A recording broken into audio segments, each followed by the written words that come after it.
बंसी विभूषित करा नवनीत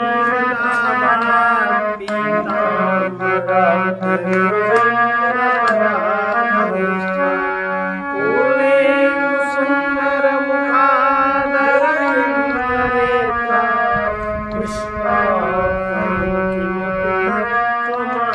न जाने।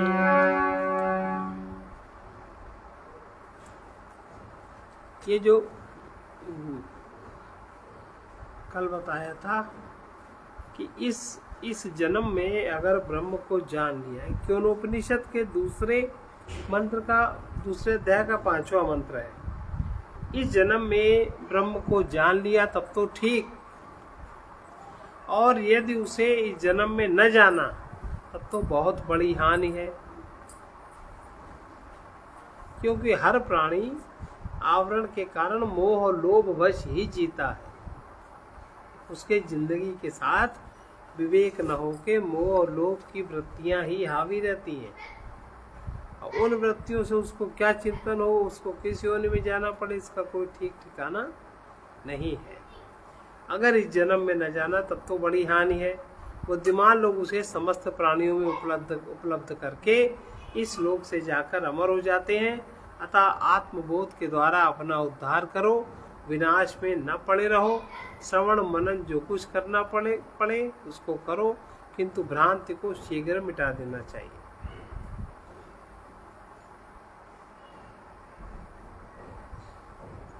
अब ये विचार किया जाएगा कि जागृत आदि अवस्थाएं क्या है और ये अवस्थाएं किसको प्राप्त होती है। अहंकार लय सुप्तौ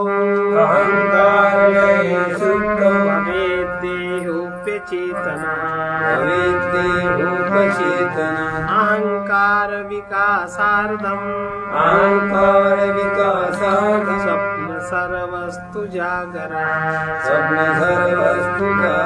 निद्रावस्था में अहंकार का लय होने पर ये देह भी अचेतन हो जाता है।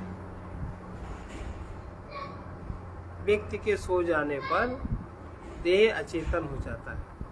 अहंकार के अर्ध विकास की अवस्था है स्वप्न, और उसके पूर्ण विकास की अवस्था है जागृत अवस्था। जब अहंकार आधा सोता है आधा जागता है तब स्वप्न अवस्था होती है। जब अहंकार पूरा सो जाता है तब सुषुप्ति अवस्था होती है, और जब अहंकार पूरा जागृत होता है तब जागृत अवस्था होती है। हमारे 3 प्रकार के अनुभव हैं और 3 प्रकार के शरीर हैं। हम लोगों को जागृत अवस्था में जिस शरीर का बोध होता है ये स्थूल शरीर है। ये तो मात्र एक ऊपर का खोल है। सारा काम तो सूक्ष्म शरीर से होता है, मन बुद्धि चित्त और अहंकार। तो 3 प्रकार के शरीर में ये स्थूल शरीर, इसके पीछे सूक्ष्म शरीर, और उसके भी पीछे कारण शरीर। कारण शरीर में सब कुछ संग्रहित है। ऐसा नहीं कि अभी हमने किया हम भूल गए, ऊपर से भूल गए पर अंदर से कुछ नहीं भूल। यही वजह है कि जन्मों जन्मों जब व्यक्ति चलता है, किसी की दुश्मनी हो गई, वो दुश्मनी बांधे बैठा है, उसको लेन देन है, और इस जन्म में जहाँ वो प्राणी मिलेगा तहाँ वही क्रिया शुरू हो जाएगी। ऐसा होता है कि नहीं? एक सास एक बहू का कोई परिचय नहीं है, विवाह होके आई, स्थिति बनी और पहले ही दिन से चालू। अब कोई किसी का कोई संबंध नहीं है, एक बार कोई मिला, कोई देखा, पहले दिन से प्रेम चालू, मोह चालू। होता है कि नहीं होता? तो ये क्या है? ये जो कारण शरीर में उसने जो संग्रहित किया है पिछले शरीरों में, वो सब उसका अब आत्मा तो है ही है, और जहाँ वो व्यक्ति मिला वहीं वो वृत्ति जागृत हो गई। ये ऑटोमेटिक सिस्टम है, और इस सिस्टम को हम जब तक नहीं समझते तब तक प्राणी राग द्वेष में पड़ा रहता है, मेरे तेरे में पड़ा हुआ। इस चीज, अब जो महात्मा लोग इस चीज को समझ जाते हैं, इसलिए वो लोग उस तरह से एडजस्टमेंट कर लेते हैं उस व्यक्ति का।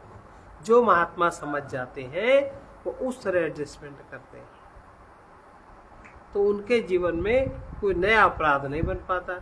अब जो सामान्य व्यक्ति नहीं समझता, कभी विचार भी नहीं करता, अब राग द्वेष पूर्वक इस जीवन का 1 साल 2 साल 4 साल बिताता है वो उससे कर्म बनते आते, फिर वो उसमें संग्रहित होते आते, वो चीज वो श्रृंखला कभी फिर समाप्त नहीं होती। इसलिए इन तीनों शरीरों को ठीक से समझे और तीनों शरीरों के कार्यकलाप क्रियाओं को समझे और फिर उस जीवन में जिए, क्योंकि जीवन में तीनों शरीर सक्रिय रहते हैं सक्रिय। यही जागृत अवस्था है। स्वप्न अवस्था में स्थूल शरीर सक्रिय नहीं रहता और सुषुप्ति अवस्था में सूक्ष्म शरीर और स्थूल शरीर दोनों सक्रिय नहीं रहता, केवल कारण शरीर सक्रिय रहता है। इसलिए इन तीनों को समझना चाहिए, तीनों। और अपने को अगर ये तो है ही है कि जो भी कर्म तो है ही है, तो उन संचित कर्म का और जो कर्म जो प्रारब्ध है उसको उससे किस प्रकार से हम अपने को बचाते हुए अपनी यात्रा हम पूरी करें, जो हमारी शक्ति कहीं भी व्यर्थ न हो, हमारा धन कहीं भी व्यर्थ न हो। ये चीज जागृत हो जाए, इसी को विवेक कहते हैं। और ये होता नहीं, मेरे तेरे में दुश्मनी और बढ़ती जाती। तो ये हमारे 3 प्रकार के अनुभव हैं। एक तो है सुषुप्ति अवस्था का अनुभव, एक है स्वप्न अवस्था का अनुभव और एक है जागृत अवस्था के अनुभव। तीनों अनुभव अलग अलग हैं। मजे की बात है कि सामान्य जीव इस जीवन में धन प्राप्त करने के लिए बड़ा प्रयत्न करता है, पढ़ाई लिखाई और प्राप्त भी कर लेता है, लेकिन उसकी उपयोगिता किसके लिए होगी ये हमें पता ही नहीं। जो हमने धन संचित किया है उसकी उपयोगिता किसके लिए होगी? आज इस शरीर में जो तुम्हारा पुत्र बना है, कल वो तुम्हारा शत्रु था, वो अपना बदला लेने आया, आप कैसे पहचानोगे? अगर आपका सूक्ष्म शरीर सक्रिय नहीं है, अगर आपको ज्ञान बुद्धि विवेक नहीं जागृत है, तो आप पहचान नहीं सकते। आप उससे राग करोगे या द्वेष करोगे। अब ऐसा कर्म बनेगा, ऐसा आश्रम बनेगा, वो चीज और मजबूत होती जाएगी। ये तो है, बड़ी मेहनत से धन कमाया, बड़ी मेहनत से जोड़ा और अंत में मिलेगा तो लड़कों को, और लड़का तुम्हारा दुश्मन है। जिससे तुम्हें कल नफरत थी, आज तुम्हें उससे आसक्ति है और कर्म उसके नफरत वाले हैं। क्या करो? और फिर भी तुम उसको मेरा मानते हो, मेरा पुत्र। इससे ज्यादा दंड और क्या होगा कि मेरा पुत्र कहे, पुत्र लेके डंडा बाजारी करे। इससे अच्छी सजा कोई कोर्ट नहीं दे सकता, कोई समाज नहीं दे सकता, कोई नहीं दे सकता, जो प्रकृति इस तरह का विधान करती है। ये बात जब तक नहीं जीव को समझ में आती, तब तक वो ऐसा ही भटकता, भले उसके पास बहुत धन हो, बहुत हो।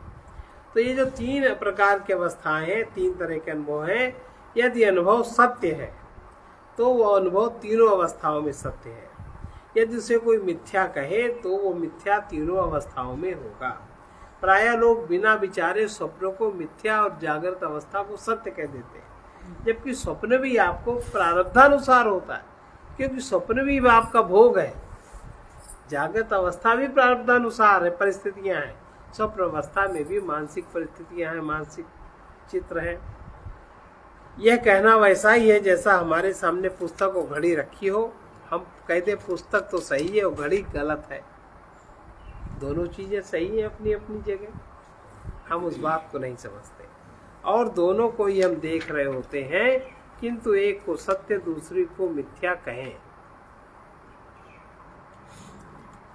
पुस्तक और घड़ी का ज्ञान एक समान हो रहा है। भाई घड़ी भी देख रहे हैं, पुस्तक भी देख रहे हैं, दोनों वस्तुएं सत्य होनी चाहिए।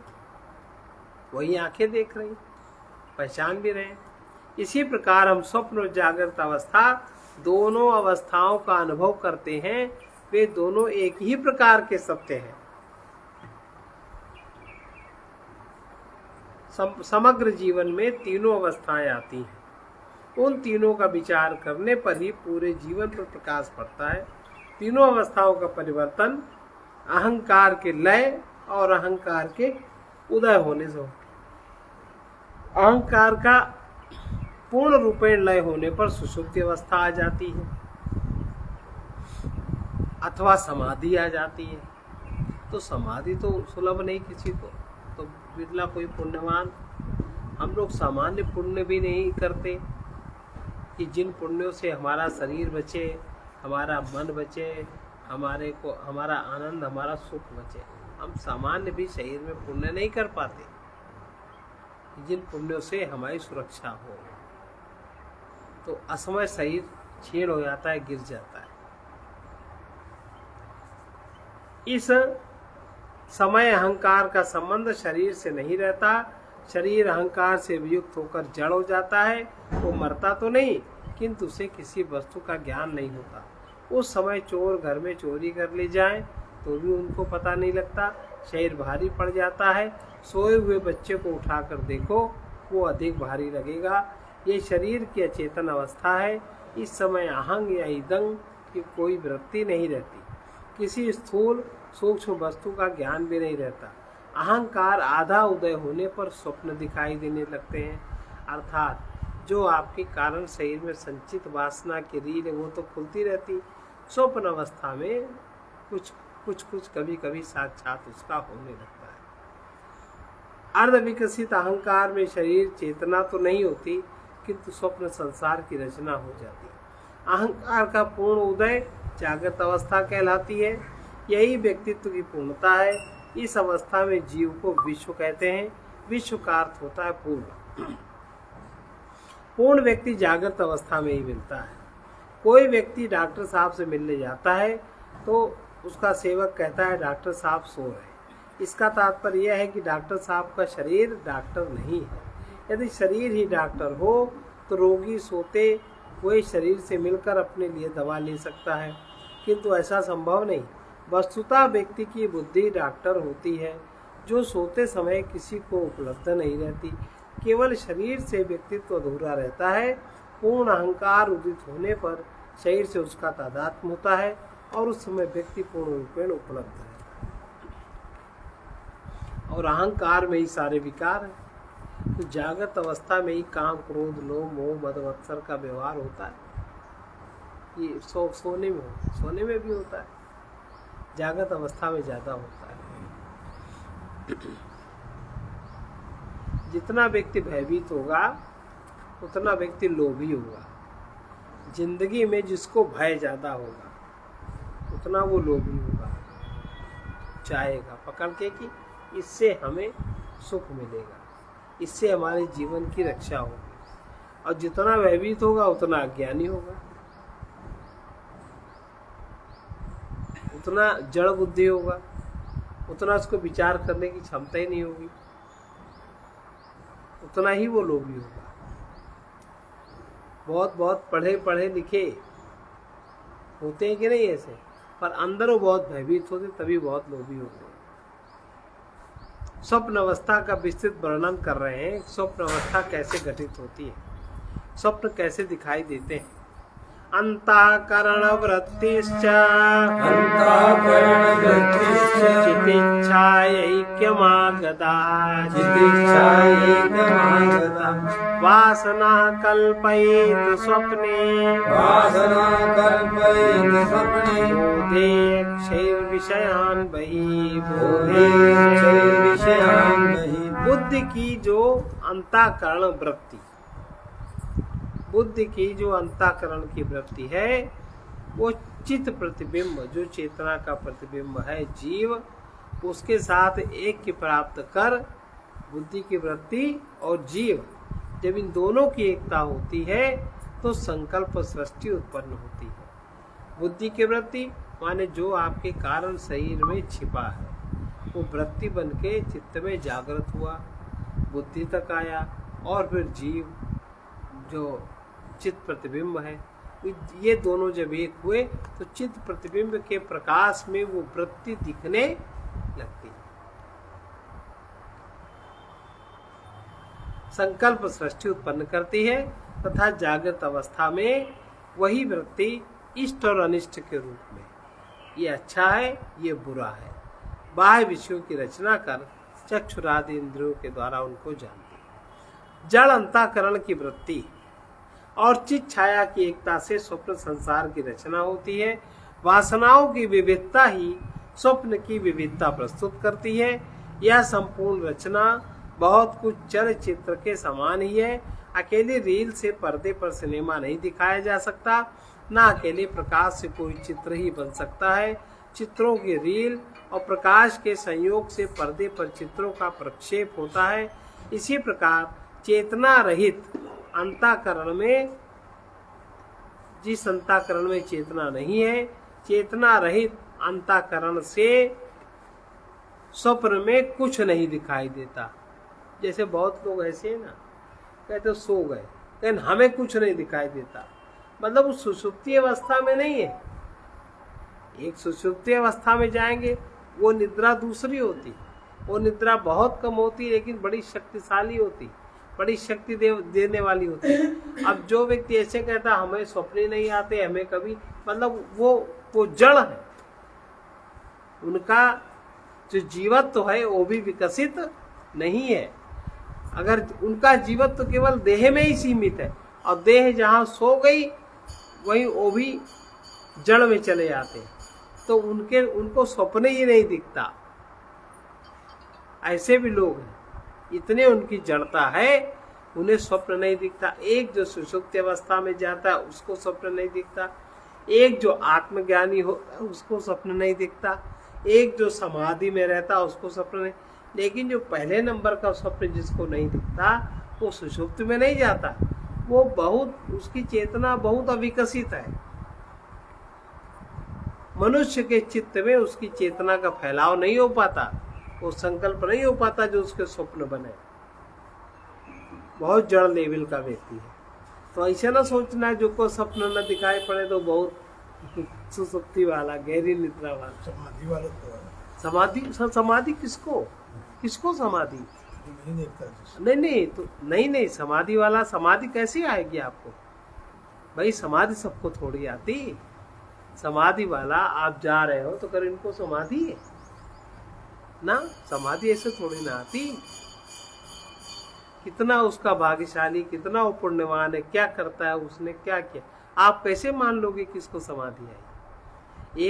एक महाराज जी क्या बिहार के रहते थे, निगरानंद जी, वो भोजन करें और गंभीरता से खर्राटा भर के वो सो जाएं। और जब उनसे तो बाबा आप बहुत सोते दोपहर में, तो कहते हम सोते थोड़ी, हम तो समाधि में रहते हैं। अच्छा, अब जो व्यक्ति नहीं जानता इस बात को, तो वो तो अरे बाबा है तो समाधि हो सकती है। और जबकि बाबा घोर तामसिक, घोर चोर, किसी के बर्तन जाए उधर, बर्तन बोरी में चुरा के रख ले, इतने बर्तन खपो ढूंढो, सबके तो मिले, फिर उनका लड़का है, अपने लड़के अपने घर भेज दे बिहार, अब कह दे हम तो समाधि में रहते। एक दिन हमने बात कह दी महाराज जी से, पहले महाराज जी टाल गए, फिर महाराज जी ने मौका देख के उनसे कहा बाबा तुम देखा, महाराज जी कहा तुम बाबा बड़े गंदी तरह, इतनी ऐसी नींद तुम्हें दोपहर में आती, सोने नहीं चाहिए। समझाया लेकिन उनको कोई वो नहीं हुआ। 4 घंटे भोजन के बाद उनको सोना ही, कोई मना, ऐसा सोना है मुंह नाक सब खुल जाए, बेहोश एकदम जैसे कि जड़वत। ये सुषुप्ति अवस्था नहीं। सुषुप्ति अवस्था में ना तो तुम्हारा गला बजेगा, ना नाक बजेगी, ना तुम्हारा शरीर हिलेगा। सुषुप्ति अवस्था समाधि नंबर 2 की समाधि की अवस्था है। सुषुप्ति अवस्था में जो प्राणी जाता है उसके शरीर का ढंग दूसरा होता है। कोई व्यक्ति सो रहा हो तो पहचान लेंगे आप, सांस बहुत धीमे चलती है सुषुप्ति अवस्था। और जनरल जब अविकसित चेतना होती तो सांस बहुत तेज चलती,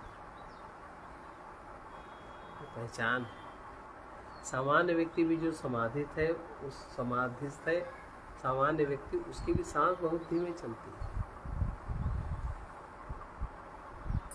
ये इससे पता लगता है।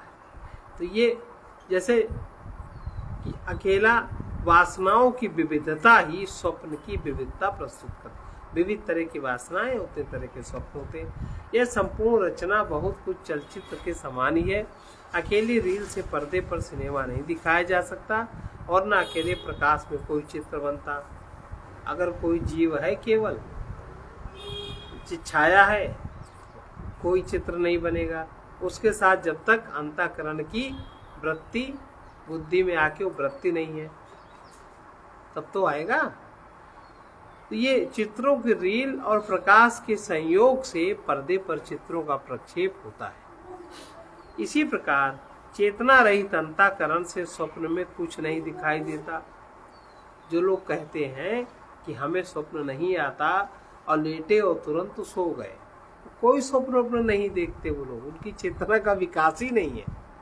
अब इस तरह जो बेहोश होता है उसकी चेतना का विकास नहीं होता। दोपहर में जिसको सोने की आदत है भोजन के बाद, उसकी चेतना का विकास अवरुद्ध हो जाता है। बताइए कैसे? उस समय सूर्य अपनी प्रचंड उसमें होता है। उस समय जो सूर्य के किरणों को ग्रहण करने वाली आपकी जो इड़ा नाड़ी है वो तो उस तरह पूरा ग्रहण करने में सक्षम नहीं होती। इड़ा नाड़ी, सुषुम्ना नाड़ी और पिंगला नाड़ी, इन तीनों के संयोग से आपकी बुद्धि डेवलप होती है। और आप जहाँ सो गए उसमें गति कम हो गई, ब्लड की मात्रा कम हो गई, तो आपकी जितनी बुद्धि है वो भी कम हो जाएगी।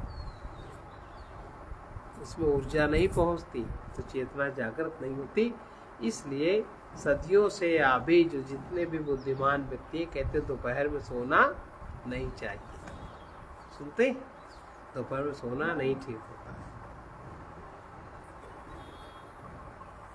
इसलिए नहीं सोया जाता। तो चित्रों की रील और प्रकाश के संयोग से पर्दे पर चित्रों का प्रक्षेप होता है। इसी प्रकार चेतना रहित अंतःकरण से स्वप्न में कुछ न दिखाई देगा। केवल चेतना भी स्वप्न का सृजन नहीं कर सकती। चेतना और अंतःकरण के सहयोग से स्वप्न की सृष्टि होती है। अंतःकरण में वासनाएं रील पर अंकित चित्रों के समान है।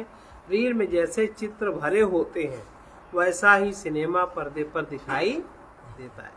अंतःकरण में भी जैसी वासनाएं होती हैं वैसा ही स्वप्न निर्मित होता है।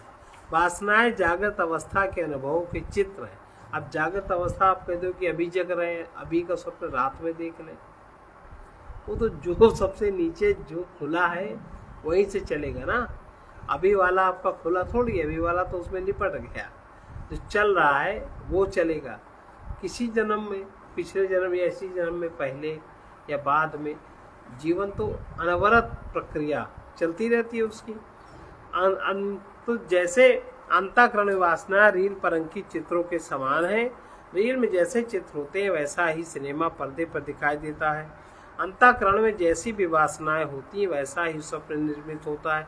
वासनाएं जागृत अवस्था के अनुभवों के चित्र हैं जो चित्र में लिपटे रखे रहते हैं। उन्हीं को काट छांट कर एक स्वप्न मन बना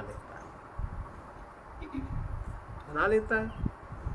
अब मान लो सामने का दृश्य हमारा बहुत बड़ा है, उतना बड़ा दृश्य हमें 2 सेकंड में स्वप्न में दिखना है, तो 2 सेकंड की सेटिंग हो जाएगी, उसमें सब चीजें आ जाएंगी।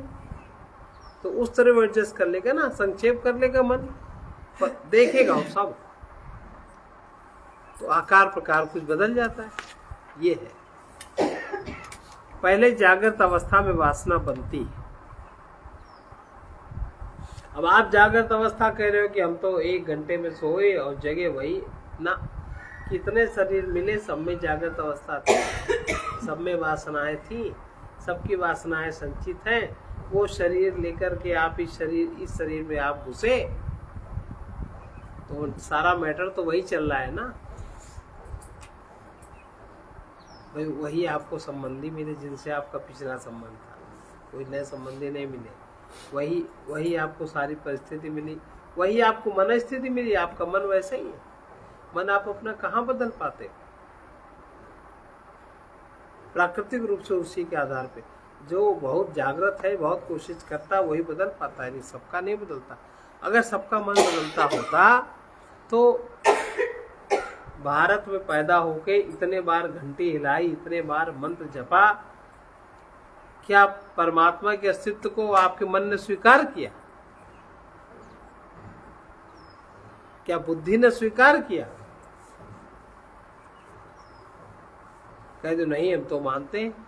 तुम उतना ही मानते हो जितना तुम्हारी वासनाओं की पूर्ति उससे हो सकती, उसकी आशा है, उसकी कामना है, इसके अलावा नहीं मानते।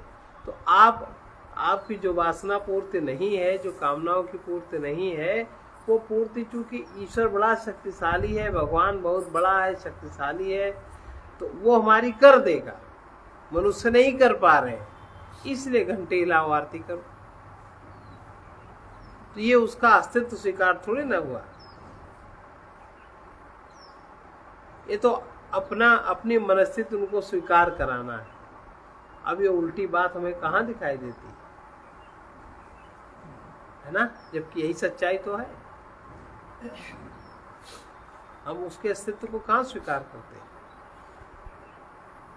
अगर उसके अस्तित्व को स्वीकार करें, उसका क्या लक्षण है? जो भी आए जाए सब मन की प्रतिकूलता को धैर्य से ही सहिए। ये सही तरीका है। तो हम मन की प्रतिकूलता को सहने की कोशिश कहाँ करते हैं? मन की प्रतिकूलता होए ही ना, इसलिए भगवान हो तो हमारी प्रतिकूलता हटा दो। ये है ना भक्ति का ढंग।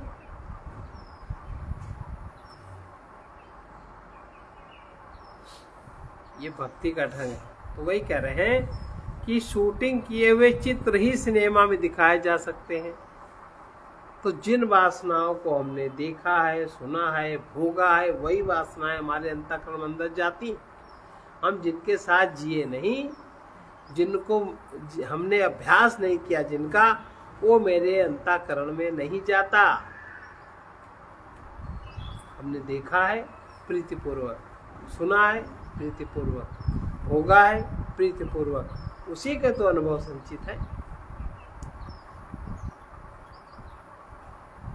तो ये शूटिंग किए हुए चित्र ही सिनेमा पर दिखाए जा सकते हैं। प्रोजेक्टर स्वतः कोई चित्र नहीं बनाता, न दिखाता। आपका अंतःकरण स्वतः कुछ नहीं करता। इसी प्रकार स्वप्न में कोई नया अनुभव या संस्कार बनकर स्वप्न निर्माण नहीं कर सकता। यही कारण है कि स्वप्न में आपको ज्ञान नहीं हो सकता। इस आशा में नहीं रहना चाहिए कि कभी स्वप्न में कोई हमें गुरु मिलेगा जो हमें ज्ञान बता देगा। स्वप्न में अगर ज्ञान बताएगा भी तो उससे आपको ज्ञान होगा भी नहीं, क्योंकि उस समय आपका एक शरीर, दो शरीर एकदम सुप्त है। और ज्ञान हमें जागृत अवस्था में ही प्राप्त करने का प्रयत्न करना चाहिए। सुषुप्ति अवस्था में अहंकार लय हो जाता है, उस समय ज्ञान प्राप्त किया नहीं जा सकता। स्वप्न और सुषुप्ति दोनों ही अवस्थाओं में ज्ञान संभव न होने के कारण कहा जाता है कि प्रवचन सुनते समय सोना नहीं चाहिए, आंख नहीं बंद करना चाहिए। आंख बंद करेंगे आपका मन भी सोने लगेगा, सोने लगता ना। इसलिए आंख बंद करना भी एक बीमारी है। और सोने या कल्पना में चले जाने पर श्रवण नहीं हो सकता। हो सकता है कहीं शरीर से व्यक्ति भले ही बैठा रहे, किंतु उसे ज्ञान की बात कुछ समझ में नहीं आएगी। इसी प्रकार यदि मन उपदेश का खंडन करता रहा तो भी पूरी बात वो सुनी नहीं पाएगा। श्रोता लोग ये सब गलतियां करते रहते हैं बैठे बैठे, तभी तो कोई बात समझ में नहीं आती।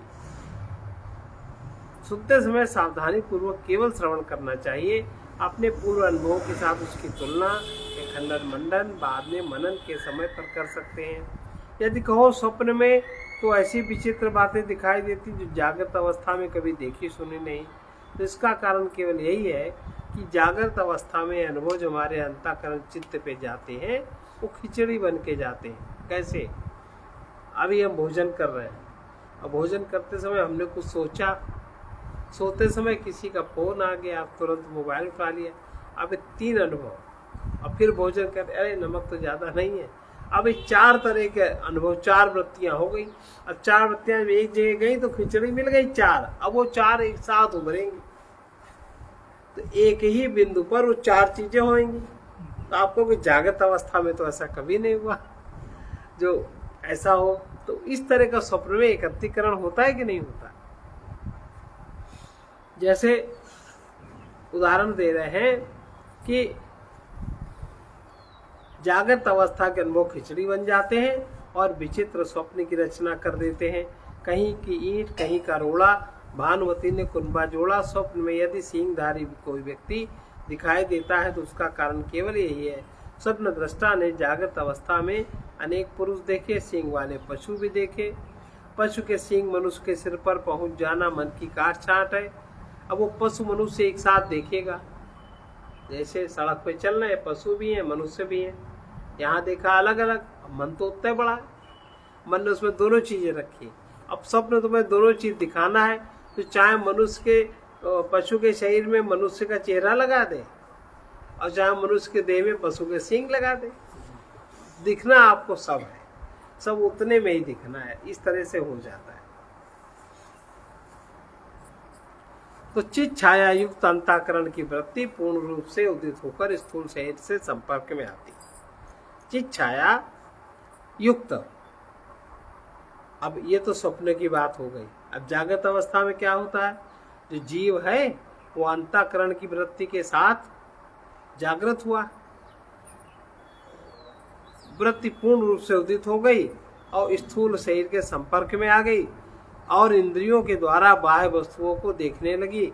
वास्तविक इंद्रियां तो सूक्ष्म शरीर में ही होती हैं जिनका प्रयोग स्वप्न में दिखाई देता है, लेकिन स्थूल में जो इंद्रियां दिखाई देती हैं वे इंद्रियों की झरोके या खिड़कियां हैं जिनसे होकर सूक्ष्म शरीर की इंद्रियां बाह्य संसार के विषयों को ग्रहण करती हैं। बाह्य संसार हमारा या आपका किसी का बनाया हुआ नहीं है। बाह्य संसार में बना बनाया मिला है ना, इसका बनाने वाला ईश्वर है। हम अपनी इंद्रियों से ईश्वर के संसार देखते हैं, किंतु यह भी सत्य है कि कोई व्यक्ति ईश्वर की शुद्ध सृष्टि नहीं देखता। वो अपने राग द्वेष के द्वारा सब वस्तुओं को रंग देता है। वे रंगी हुई वस्तुएं उसे दिखाई देती हैं, इसलिए वो कुछ वस्तुओं को अच्छा कहता है और कुछ को बुरा कहता है। किन्हीं वस्तुओं को अपना कहता है, किन्हीं को पराया कहता है। कुछ वस्तुओं में उसका राग होता है, कुछ में उसका द्वेष होता है। प्रिय वस्तुओं को वो अच्छा कहता है, अप्रिय वस्तुओं को खराब कहता है। एक को पाकर प्रसन्न होता है, दूसरे को पाकर दुखी होता है। हर व्यक्ति का अपना संसार होता है और वो उसी संसार में जीता है। उसके संसार में 2-4 लोग होते हैं जिनसे उनका मोह है, 2-4 पदार्थ हैं जिससे उसका लोभ है, 2-4 कामनाएं जिनको वो चाहता है पूरी करेगा। इन 8 चीजों में सारी जिंदगी जननी जनक बंधु सुत दारा तन धन भवन सुहृद इतनी ही जिंदगी सारी घूमती है। हर व्यक्ति का अपना संसार होता है, वो उसी में जीता मरता है। केवल ज्ञानी पुरुष राग द्वेष से मुक्त होकर ईश्वर के संसार में रहता है और वो ईश्वर के होने का आनंद अपने हृदय में अनुभव करता है, जिस कारण उसमें कोई आसक्ति बन नहीं पाती, मोह बन नहीं पाता। और अब उस सूक्ष्म शरीर का परिचय कराएंगे जो जागृत आदि 3 अवस्थाओं को जानता है और एक शरीर को छोड़कर दूसरे शरीर में जाता है। सूक्ष्म शरीर किसे कहते हैं?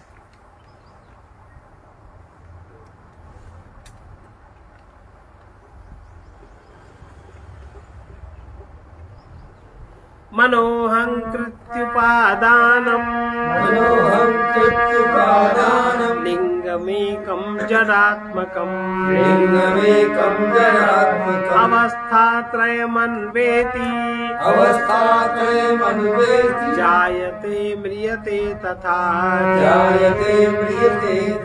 अब सूक्ष्म शरीर क्या है? मन तथा अहंकार से युक्त एक जड़ रूप लिंग शरीर है जो 3 अवस्थाओं को प्राप्त करता है।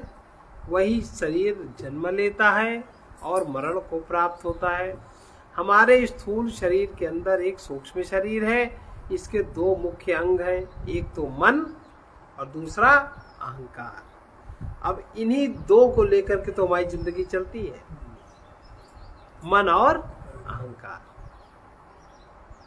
मन ने जो कहा वो किया, अहंकार ने उसको मैं मेरा माना। सूक्ष्म शरीर के संपूर्ण अंग 17 है। मन, बुद्धि, 5 ज्ञानेंद्रियां, 5 कर्मेंद्रियां और 5 प्राण। इस सूक्ष्म शरीर को यहाँ संक्षेप में अहंकार और मन कहा गया है। ये शरीर भी स्थूल शरीर की तरह जड़ है। स्थूल शरीर की अपेक्षा सूक्ष्म होने के कारण इसे सूक्ष्म कहा जाता है। दोनों ही शरीर जड़ हैं, किंतु सूक्ष्म शरीर में चित छाया, चैतन्य की छाया, चैतन्य का प्रकाश ग्रहण करने की सामर्थ्य है। इसलिए सूक्ष्म शरीर चेतन प्रतीत होता है। सूक्ष्म शरीर को लिंग शरीर भी कहते हैं। लिंग का अर्थ होता है चिन्ह। जिस चिन्ह के द्वारा कोई वस्तु पहचानी जाती है। इसका आकार प्रकार क्या है और उसे उसका लिंग शरीर कहते हैं। जैसे दूर पर यदि धुआं देखकर हम आग जान लेते हैं तो धुएं को अग्नि का लिंग कहते हैं। किसी पुरुष को मरा या जीवित बताने के लिए कोई चिन्ह देखना होता है, वो चिन्ह ही लिंग है जिससे शरीर जीवित रहता है। लिंग शरीर की ही 3 अवस्थाएं हैं।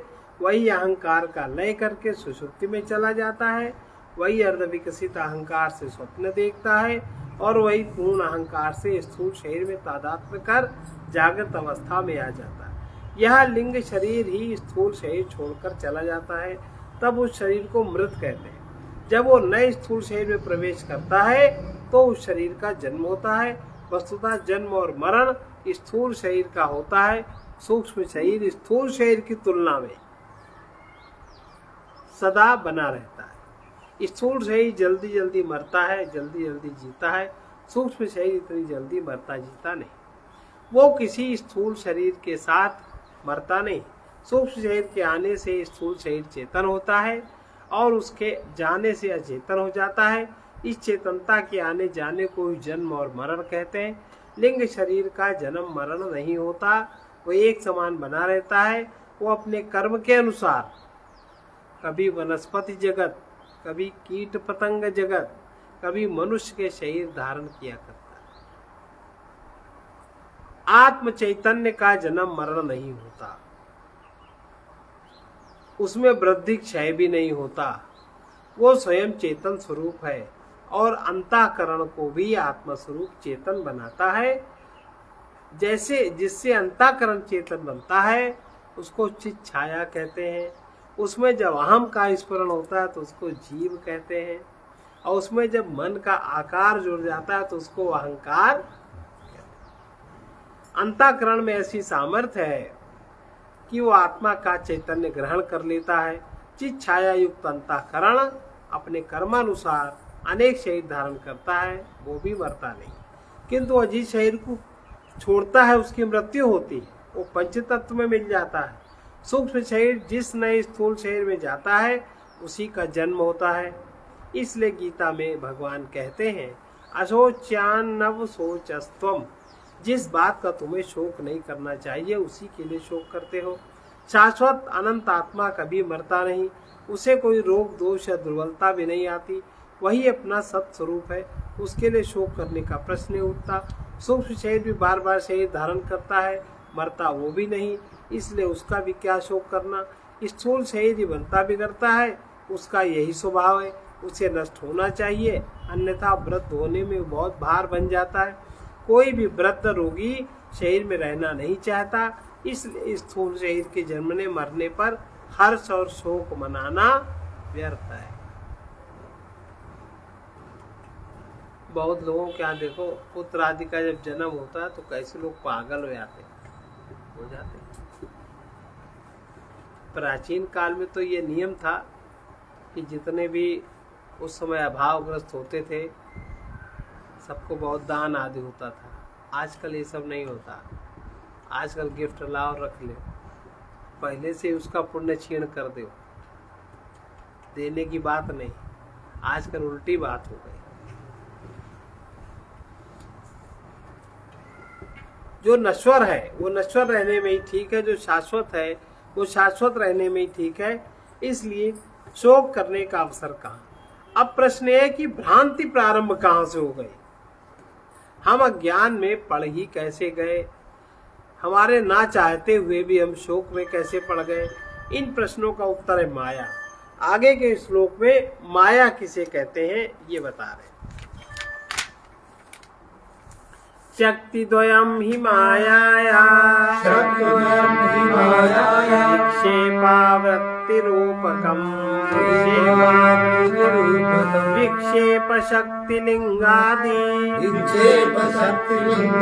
ब्रह्मांडांतम जगत सृजेत। माया मुख्य रूप से दो प्रकार की है। उसकी दो शक्तियां हैं। एक शक्ति है विक्षेप और दूसरी शक्ति है आवरण, या एक शक्ति है आवरण, एक शक्ति है विक्षेप। विक्षेप शक्ति सूक्ष्म शरीर से लेकर ब्रह्मांड तक की सृष्टि का सृजन करती है। हमारे ये जो हम दृग और दृश्य का विवेक करके या देख रहे हैं कि दोनों विपरीत लक्षणों के हैं। दृग आत्मचेतन है और शाश्वत है, इसे सत कहते हैं। इसके विपरीत जो दृश्य है वो दृश्य जड़ है और नश्वर है, उसे असत कहते हैं। प्रकाश और छाया की तरह दोनों एक दूसरे के विपरीत हैं। अब प्रश्न हो सकता है सत और असत में संबंध कैसे हो गया। छाया और प्रकाश एक साथ नहीं हो सकते, फिर सत और असत एक साथ कैसे प्रतीत होते हैं। एक साथ हो नहीं के प्रतीत होते हैं, मन समझता है। यदि ये कहा जाए कि मेरे हाथ में घड़ी बांध दो तो आप घड़ी बांध देंगे। हाथ भी वस्तु है, घड़ी भी वस्तु है, वस्तु का संबंध वस्तु से हो गया। अब उनमें संबंध हो सकता है, लेकिन अगर कोई कहे मेरे सींगों में घड़ी बांध दो तो आप कहेंगे अरे ये तो आप झूठ बोल रहे हैं, सींग होते कहाँ, मतलब सींग असत है, तो भला मैं उसमें कैसे बांधूं। इसी प्रकार समस्त दृश्य जगत असत है, माने जैसा तुम्हें प्रतीत होता है आप अपने मन के प्रक्षेपण के अनुसार उसको देखते हो। दृश्य जगत को आप कभी देखते नहीं। आपका मन जो फेंकता है सब सारा जगत फेक न्यूज सिस्टम है, और फेक न्यूज तो आज भी जानते झूठा ही होती है है ना। फेक न्यूज पर कोई विश्वास नहीं करता। इसी तरह आपकी जो मान्यता है जगत की सब फेक न्यूज है। जैसे आप कहते, फेक न्यूज बता रहे उदाहरण, आपने कहा कि हमारा लड़का हमें बहुत परेशान करता है ना। भाई भी कहीं डंडा लेके मारता है, कहीं कुछ करता, कहीं कुछ करता। आप कह रहे हो ये बात सही है।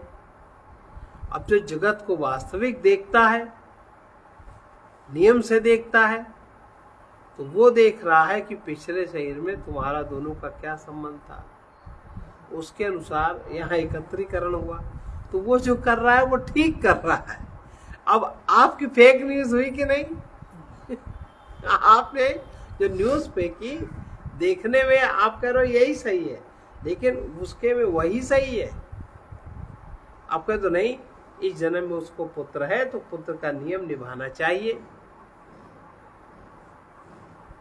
तो वो कहेगा पुत्र का नियम निभाना चाहिए। तो आपने पुत्र के नियम को निभाने के लिए क्या सिखाया। भाई आप चले गए, चली गई नौकरी करने, बच्चा नौकर के हाथ किसी और के हाथ, वो अपना संस्कार सिखाएगा, बताएगा कि तुम्हारा सिखाए, और तुम्हें भी क्या पता कि क्या है।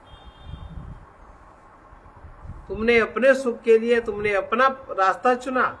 2 बरस का बच्चा, तो उसने अपने सुख के लिए अपना रास्ता चुना।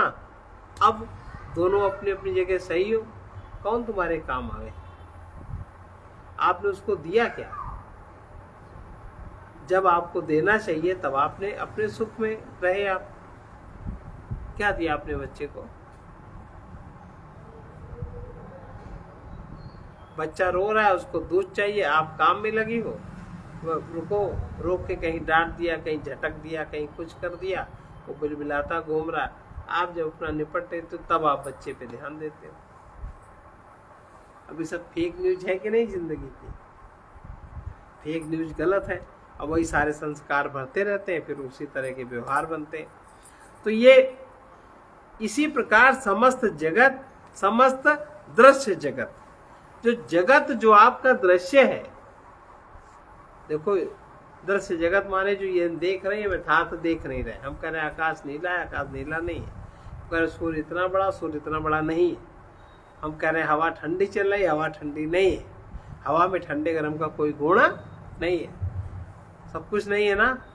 तो हम जो जगत के दृश्य को, जो जगत का हिस्सा हमारे आंखों का दृश्य बना है, वो असत है, क्योंकि हम अपूर्ण मन के द्वारा उस प्रक्षेपण करके तब हम देखते हैं। इसलिए दृश्य जगत को असत कहते हैं। उसके साथ सत का संबंध कैसे हो सकता है? नहीं हो सकता। फिर भी प्रतीत तो यही है, जड़ और चेतन में सत और असत में संबंध हो गया, एक गांठ पड़ गई। जो कुछ भी प्रतीत होता है वो सत्य नहीं होता, वो भ्रम भी हो सकता है। जो बात संभव नहीं होती फिर प्रतीत होती हो तो उसे भ्रांति कहते हैं। जो बात संभव नहीं है फिर भी प्रतीत होती है तो उसको भ्रांति कहते हैं। भ्रांति तो अज्ञान के कारण होती है। अब आकाश नीला दिख रहा तो ये भ्रांति है, और क्योंकि उसका ज्ञान नहीं है। भ्रांति अज्ञान के कारण होती है, और अज्ञान ही माया है। बिना समझे माया एक बड़ी समस्या दिखाई देती है, किंतु विचार करके देखने पर ही कुछ न होते हुए भी वो समस्त संसार की रचना करती है। वो जो वस्तु हो ही नहीं सकती और हुई भी नहीं फिर भी प्रतीत होती है, उसे ही माया का कार्य कहते हैं। ये माया समझने की वस्तु है, क्योंकि ये न वास्तव में है और न कुछ कर सकती। यदि कोई कहता है कि मुझे माया का स्वरूप समझ में नहीं आता, अब जब वास्तव में आकाश नीला है नहीं तो आकाश का नीलापन हमारा कर क्या सकता है? वास्तव में सूर्य जब इतना बड़ा है नहीं तो क्या सूर्य वहां पर गिर पड़ेगा? ऐसे बच्चों को डराते हैं, है ना? तो है नहीं, तो माया हमारा क्या कर सकती है? हम जिस तरह उसको समझते हैं वो चीज तो है ही नहीं। यदि कोई कहता है कि माया का स्वरूप समझ में नहीं आता तो उसका कहना ठीक है, उसे माया समझ में नहीं आनी चाहिए, यही माया की विशेषता है। यदि समझ में आ जाए तो माया नहीं कुछ और ही होगा। माया अज्ञान स्वरूप है। जैसे रस्सी अज्ञान के कारण सर्प प्रतीत होती है, वैसे ही माया संसार की प्रतीति उत्पन्न करती है। यद्यपि रस्सी से सर्प उत्पन्न नहीं हो सकता और सर्प उत्पन्न भी नहीं हुआ, किंतु सर्प प्रतीत होता है। इसका कारण उस रस्सी का अज्ञान ना कि रस्सी है। इसी दृष्टांत को लेकर विचार करें तो हम देखेंगे अज्ञान के 2 कारण हैं। पहला आवरण और दूसरा विक्षेप। पहला उस सत्य पे आवरण, सत्य बात हमें समझ में नहीं आती तो उसके कारण विक्षेप उत्पन्न होता। आवरण सत्य वस्तु को ढक देता है, वो वस्तु नहीं दिखाई देती, उसके स्थान में किसी भिन्न वस्तु की कल्पना हो जाती है। यह कल्पित वस्तु भी अज्ञान का कार्य है, यही विक्षेप कहलाता है। यदि अज्ञान से रस्सी के स्थान में सर्प दिखाई देता है तो पहले अज्ञान रस्सी को ढकता है, फिर वहां सर्प की कल्पना करता है। इसी प्रकार माया ब्रह्म रूप सत वस्तु को आवृत कर समस्त संसार का प्रक्षेपण करती है। संसार के अंतर्गत मन, बुद्धि, इंद्रियां, शरीर, बाह्य संसार में पृथ्वी, सूर्य, नक्षत्र ये सब आ जाते हैं। संक्षेप में इन्हें भोक्ता और भोग्य कह सकते हैं। ये दोनों मिलकर समस्त संसार है जिसे माया ने रचा। ये नाना प्रकार की सृष्टि सत पर आवरण डालकर माया ही उत्पन्न करती है। जैसे जागृत अवस्था में आवरण डालकर ही स्वप्न संसार की रचना होती है, जागते रहने पर स्वप्न नहीं दिखता, वैसे ही सत वस्तु का भान बने रहने पर, सत वस्तु का हमें अनुभव रहे तो संसार की सत्य रूप से कभी प्रतीति नहीं हो सकती। अब सत्य पे आवरण पड़ जाता है, ज्ञान का हम उसको जानते नहीं, तो फिर हमारी मन की मान्यताएं शुरू हो जाती है। अज्ञान पहले सत्य को आवृत कर लेता है, तब संसार दिखाई देता है। अगर अज्ञान आवृत न करे तो संसार फिर दिखाई नहीं देता। अज्ञान की समस्या बहुत महत्वपूर्ण है।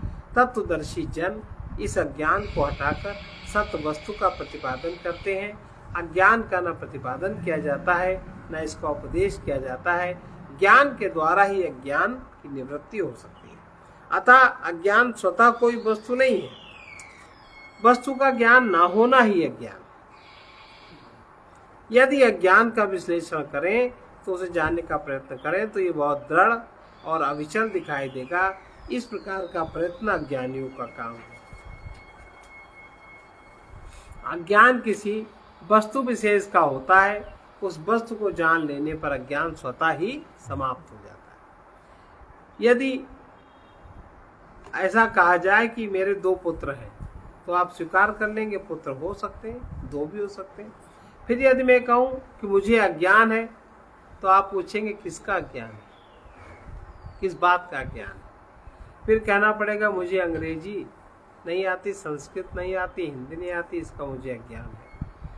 मुझे अज्ञान किसी वस्तु का होता है, ये एक साधारण सी बात है। किंतु इसी के साथ यह स्मरण रखना चाहिए, ज्ञान को निवृत्त करने के लिए उसका उपाय है उस वस्तु के यथार्थ स्वरूप को जानना, क्योंकि जानने की क्षमता है। यही तो ज्ञान घटाने का उपाय है। जिसका हमें अज्ञान, हम इसको नहीं जानते तो हम इसको जान लें। नहीं जानते कह रहे हैं मन से, और जाना जाता है बुद्धि से। इसको उस विधि से जान लें जो विधि से वो बना है। यही अज्ञान है। अज्ञान में रहते हुए अज्ञान दूर नहीं होता। स्वप्न जगत में रहते हुए स्वप्न जनित भ्रांति नहीं मिट सकती। जैसे जाग जाने पर स्वप्न की निवृत्ति होती है, वैसे ही ज्ञेय वस्तु का ज्ञान होने पर ज्ञान नष्ट हो जाता है। अज्ञान स्वतः कुछ नहीं, इसी प्रकार माया भी कुछ नहीं। माया का नाम ही है माया, माने जो ना हो और फिर भी प्रतीत हो। जो ना होते हुए भी अपना कमाल दिखा दे वो माया है। राम रावण के युद्ध में प्रसिद्ध है कि मायावी रावण ने अपने हजारों रूप बना लिए। युद्ध क्षेत्र में सर्वत्र रावण ही रावण दिखाई देने लगे। रावण एक थे, वो 1000 नहीं हो सकते, फिर भी हजारों दिखने लगे। यही माया है। जो वस्तु नहीं है उसे जाना नहीं जा सकता। हमें उसका केवल स्टैंड पॉइंट, स्थित यथास्थित समझनी चाहिए। माया के कार्य व्यवहार में सत प्रतीत होते हैं। विचार करने पर ज्ञान की दृष्टि से वे असत समझ में आते हैं। स्वप्न का दृष्टांत देख सकते हैं। स्वप्न में रहते हुए हम स्वप्न को ही सत्य समझते रहेंगे, जब जागेंगे तब स्वप्न सत्य समझ में आता है। इस प्रकार हम जागृत अवस्था में संसार को आंखें फाड़ फाड़ देखें तो सत्य दिखाई देता है। इसके विपरीत यदि हम उचित प्रमाण के द्वारा संसार के अधिष्ठान को देखें, संसार के केंद्र को देखें, उसकी बनावट रचना को देखें, तो जो संसार ऊपर हमें हमारे मन के द्वारा समझ में आ रहा है वो विलीन हो जाएगा। हो जाएगा कि नहीं?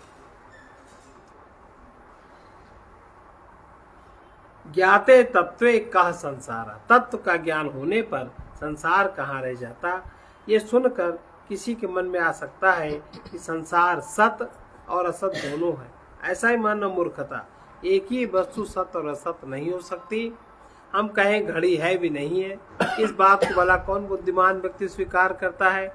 यहाँ फिर प्रश्न हो सकता है कि यदि संसार सत नहीं है, असत नहीं है, सत और असत का मिश्रण भी नहीं है, तो फिर कैसा है? दिखाई तो देता ही है। इसलिए इसका कुछ न कुछ रूप तो बताना होगा। हम कहते हैं अनिर्वचनीय है। जिस वस्तु का कोई निश्चित रूप निर्धारित न किया जाए वो अनिर्वचनीय कहलाती है। संसार का कोई रूप निर्धारित नहीं किया जा सकता। किसी वैज्ञानिक से पूछो तो किसी भी वस्तु का निश्चित रूप नहीं बताएगा।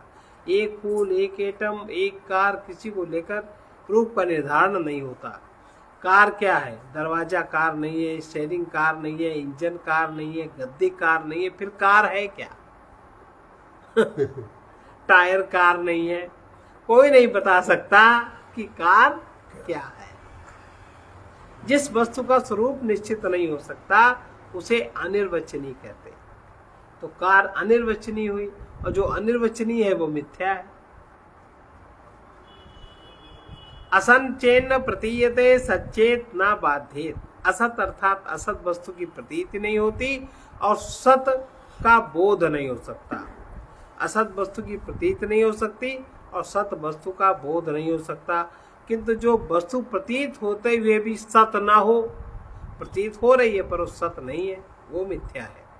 ब्रह्म भी अनिर्वचनीय कहलाता है।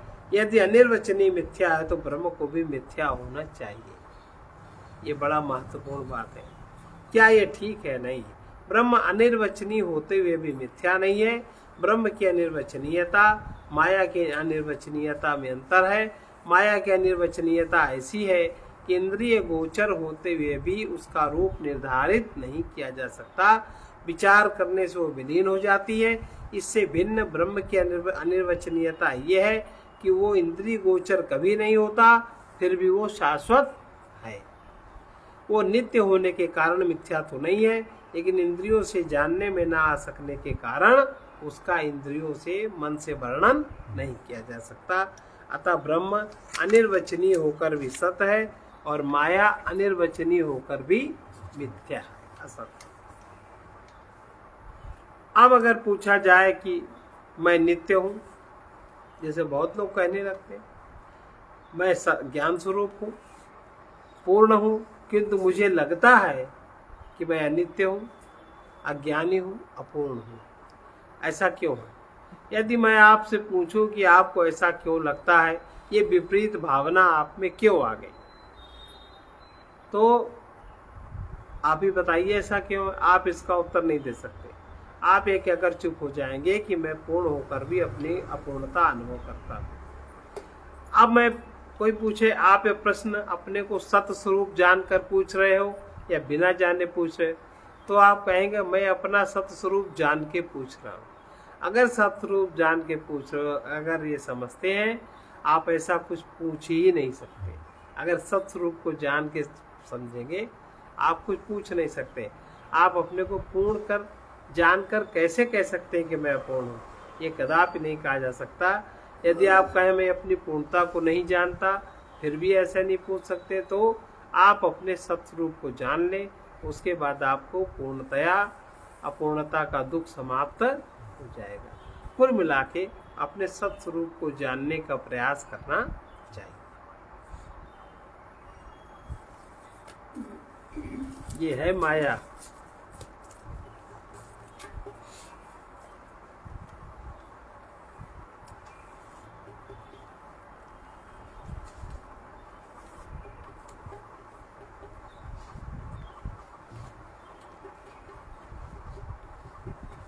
अब माया से उद्धार का एक तरीका है कि भजन करने का तरीका आ जाए, सुमिरन करने का तरीका आ जाए, सत का स्मरण सुमिरन।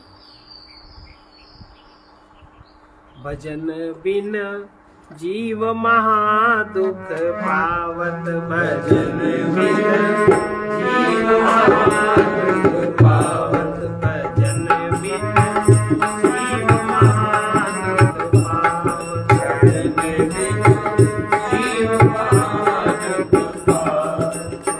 अपने में ही अपने प्रभु की, अपने में ही अपने प्रभु की, जब लो शरण नावत, जब लो शरण नावत, भजन बिन जीव महादुख पावत, भजन बिन जीव महादुख पावत।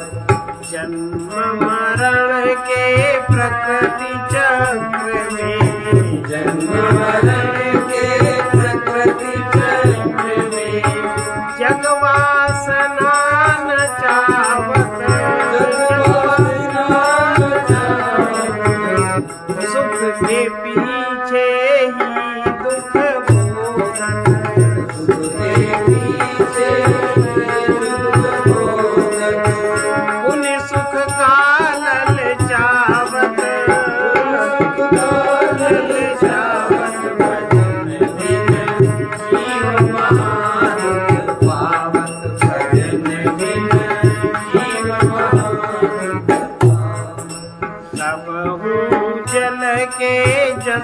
जंतु बनत है।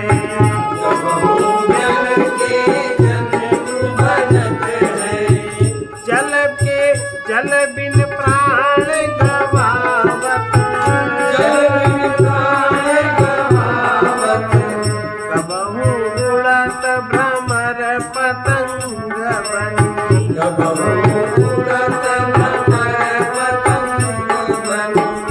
अग्नि में अंग जरावत,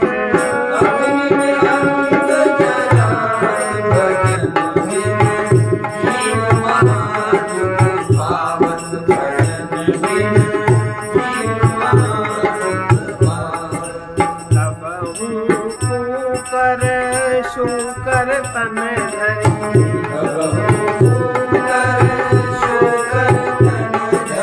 सड़े मांस को खावत,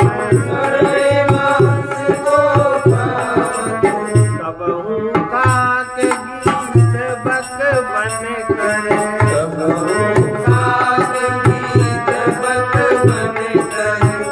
गहरी चोंच चलावत,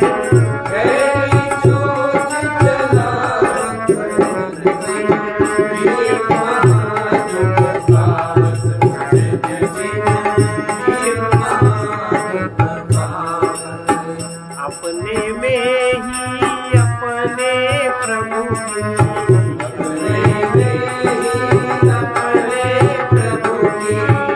जब लो शरण आवत,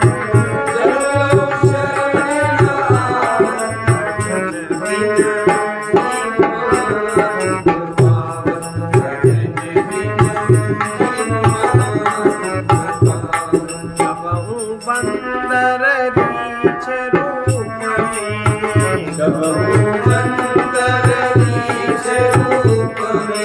अपने अंग बनावत, कबहू ऊँट हुए दर दर डोलत,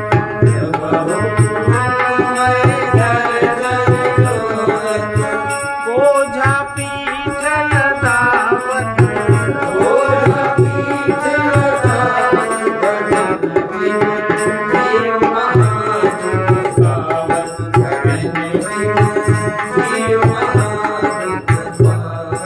बकरा हुए मैं करी अकड़त,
तेली के कोलू बांधी घुमावत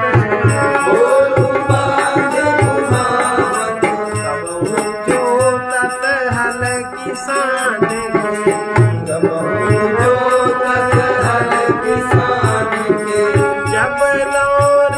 न चुकावत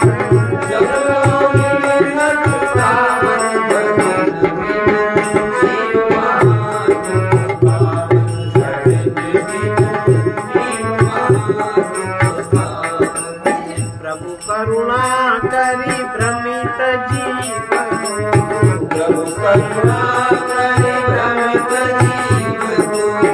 नर देही में लावत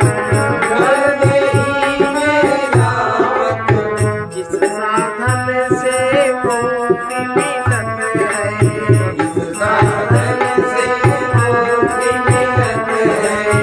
गुरु द्वारा समझावत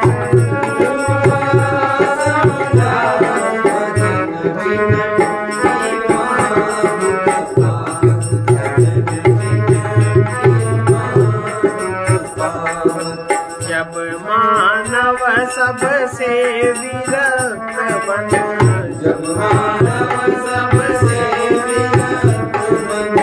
प्रभु में चित्त लगावत पतित परम गति प्राप्त करत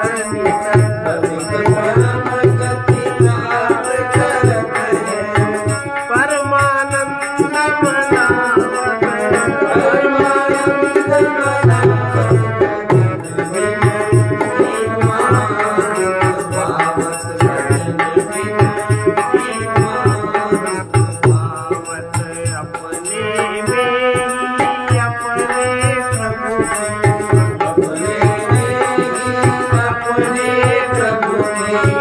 जब लो शरण आवत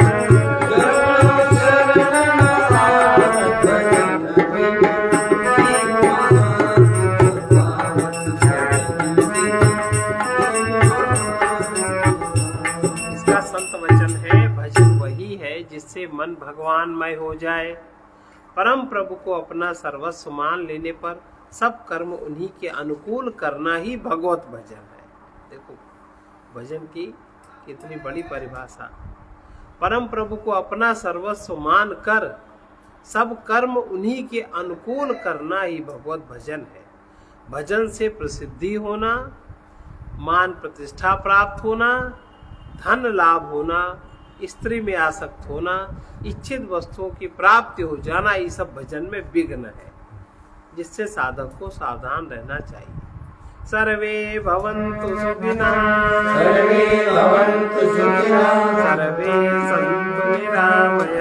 सर्वे सन्तु निरामयाः, सर्वे भद्राणि पश्यन्तु, मा कश्चित् दुःखभाग् भवेत्। कृष्णाय वासुदेवाय